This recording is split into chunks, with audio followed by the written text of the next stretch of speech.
पिथोरो में ॻोठ मिठू हारीसर में उरड़ी जी वबा, 4 मासूम ॿार मुतासिर, वालदेन परेशान।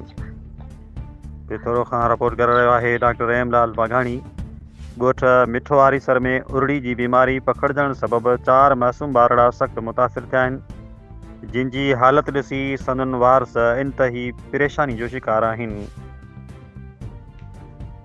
पिथोरो वेझो ॻोठ मिठू हारीसर में उरड़ी जी बीमारी पखड़जण सबबि 4 मासूम ॿारड़ा सख़्तु मुतासिर थिया आहिनि, जिन जी हालत ॾिसी संदन वारस इंतही परेशानी जो शिकार आहिनि। बीमार ॿारनि में 5 वरनि जी महनाज़ धी मोहम्मद उर्स, 3 वरनि जो ज़ैनुल आबिदीन पुट बशीर अहमद, 7 वरनि जी उज़रा धी खमीसो ऐं 2 महीननि जी तैयबा धी शाहिद हुसैन शामिल आहिनि।